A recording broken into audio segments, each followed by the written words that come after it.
Hey, shalom, shalom. First and foremost, I want to give all praises, honor, and glory to Yahweh, Bahashem, Yahweh Shai, Bahashem, Ruach HaKodash, and double honor to the apostles and elders of Great Millstone. Peace, love, salutations, and blessings to the house of David, which is the elect. And this is a quick impromptu. I was just reading the book of Sirach, the 15th chapter, I believe it was, and around the I want to say it was around the 17th verse, if I'm not mistaken, where the scripture says that life and death, is set before, and I'm roughly paraphrasing, but it says life and death is set before a man, and whether he liketh, whether he liketh himself, so shall he choose. Like I said, I'm roughly paraphrasing. Actually, now that I'm stopped, let me pull it up real quick in the book of Sirach 15, verse 17. It says, "Before man is life and death, and whether him liketh shall be given him." Okay, so it says, "And whether him liketh shall be given him." So meaning what? Life and death isn't necessarily talking about the actual, breath that you have in your nostrils and the fact that your spirit leaves your body, but it's a way of living, okay? A way of living, because Yahweh Shai said that this word, right, this truth is likened unto life. Being in the body of Yahweh Shai is life. Yahweh Shai said himself that he is the way, the truth, and life. Or it's not like he said the light, but he is also life, okay? And this the mentality of being, disciplined in this ministry, in this gospel, in his walk, brings forth life. All right, that's why Yahweh Shai told the Jews, right, that was questioning him about whether or not, if a man dies and he has a wife and he doesn't lay with her, and et cetera, he said what? That the Most High is the God of Abraham, Isaac, and Jacob. He's the God of the living, okay? Because when you're in this truth, it's living, right? The word is considered what? Living waters. All right, but as it says in the book of Proverbs, he that wandereth out of the way of understanding shall remain in the congregation of the dead. See, and especially today, right? Because this verse, it hit, but it even hit more so today, because today is so-called Halloween, right? Where in reality people are celebrating the dead, right? You got people that got skeletons in their front yard. They got tombstones. They dress up like zombies and either serial killers, right? Murderers, all these things that ultimately represent death. Okay, so you can clearly see the mindset that the majority of this world is in even our people, right? Which means, which is what? They're not in the mindset of understanding. They're not in the mindset of wisdom and knowledge, which wisdom and knowledge, I believe in the book of Sirach, it says that wisdom is like the fountain of life. All right, these people are not wise, right? Which is Hosea, the 4th chapter, 6th verse says that my people are destroyed for a lack of knowledge. Destroy is a synonym to what? Death, dead. Okay, so this world is going to get what they want, right? The Lord is going to give these people that are of this world, of this age, he's going to give them what they want, which is death, because that's what they liken themselves unto. They celebrate the dead things. They celebrate things that don't bring forth wisdom, right? They celebrate things that are not life-giving, okay? And then they shun the life-giving things. They shun spirituality. They shun the word of the Lord. They shun the gospel. Okay, so this is why they're going to get exactly what they want. Hey, Salakia. So yeah, as I was saying, people in this world, especially today, right? They're showing what they liken themselves unto. Okay, because here it is. We're seeing all of the carnage and how the Lord is about to, well, he's bringing his wrath upon this place, right? How these spirits are activated, right? On a daily basis, you're just hearing about horrific ways people are deleting themselves and deleting other people, right? People are just attacking people unprovokedly, right? And why do you think that's happening, right? Why do you think that these spirits are hyperactive like that? Because we're in a time where this is what people have likened themselves onto. All right, you wanna be afraid, right? You wanna go to a haunted house. You wanna be in this complete demonic vibration. Well, the Lord gonna give you what you want. All right, that's why Moses said what? I think it might have been Joshua rather, but he said what? I set before you life and death. Speaking as the Lord said, I set before you life and death, right? Choose life and live. But people rather not choose life because they like the pleasures of sin. See, sin, it appeals to the flesh, right? It appeals to the carnality of man. But this is why we're supposed to be spiritual, because even as James said, right, in the book of James, let's pull that up real quick as well. The book of James, chapter 1. Where is it? Yep, James chapter 1, verse 15. Let's start at 14. It says, but every man is tempted when he is drawn away of his own lusts and enticed. Then when lust hath conceived, it bringeth forth sin. And sin, when it is finished, bringeth forth death. See? So yeah, sin, when it starts, it may feel good. It may, look good. It may taste good, right? But that's why the scripture says that taste not, touch not, right?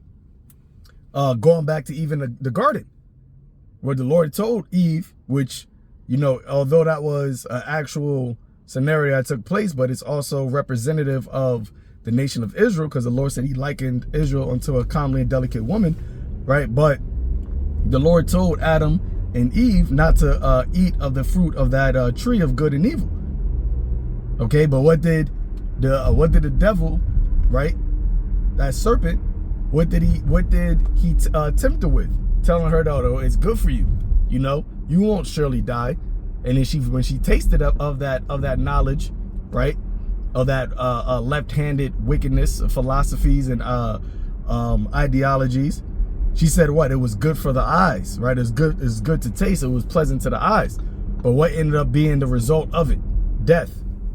Okay? And that's why James said it here. When sin is finished, it bringeth forth death. So yeah, you may enjoy the pleasures of sin, but that's only for a moment.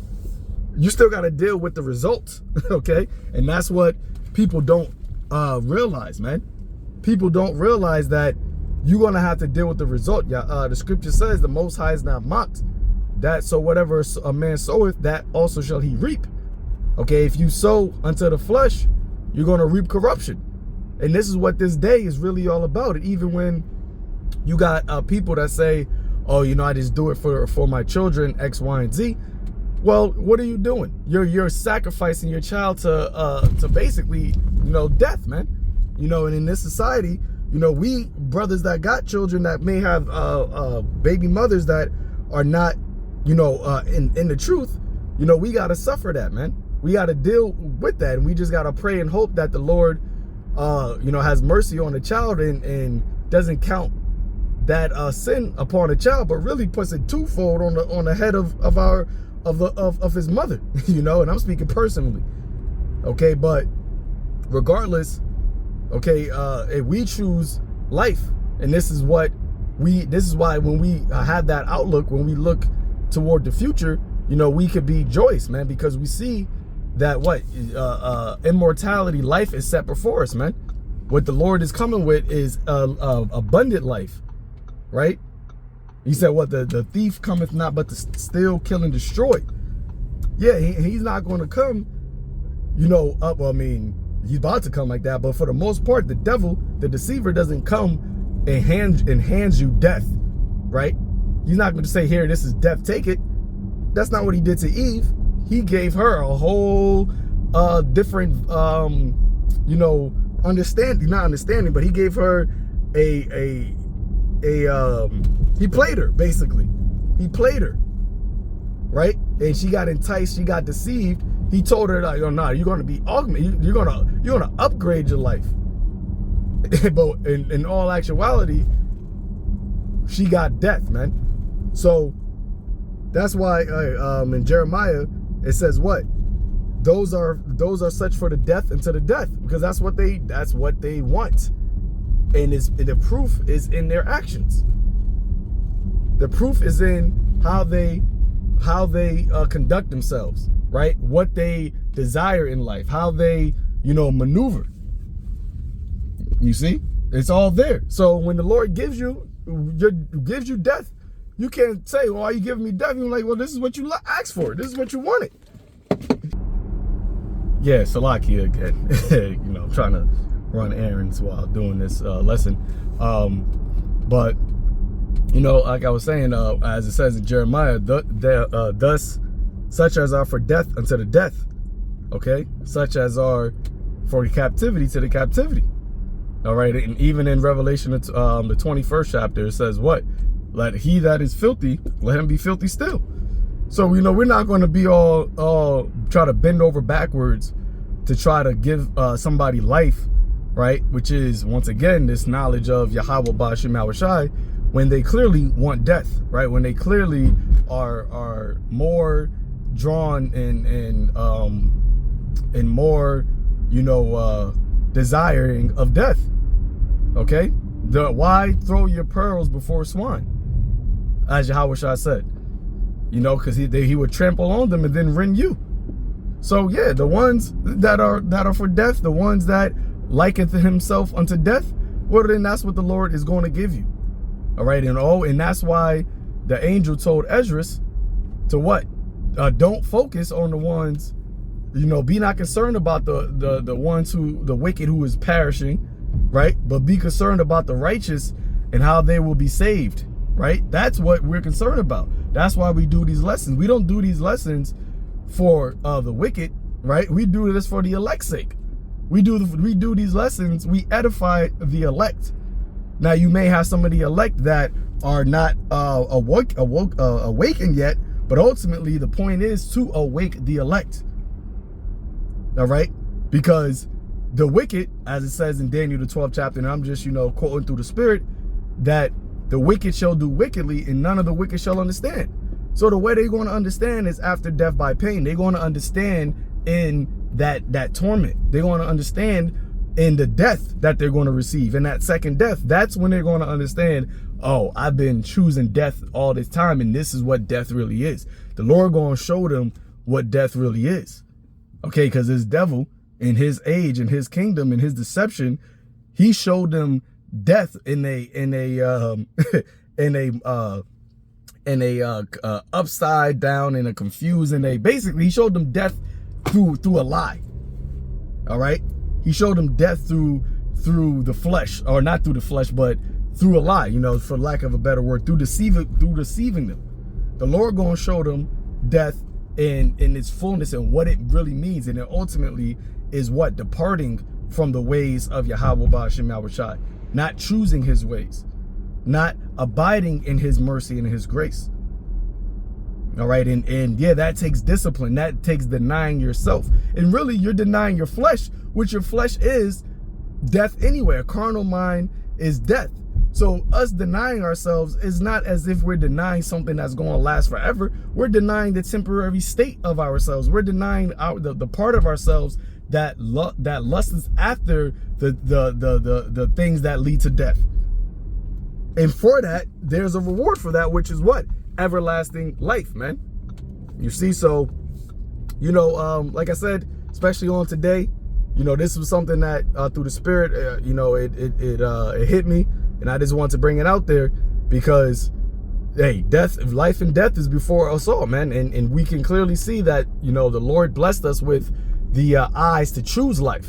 He blesses with the mentality to choose life, while everybody else, and today is a perfect day to showcase it, everybody else, they want death. They choose death. So that's what they're going to receive. So, with that, Lord willing, to edify into the elect. On to the next one. Call Lord Yahweh Bashim Al Shai, Bashim Rakakwadash. Shalom.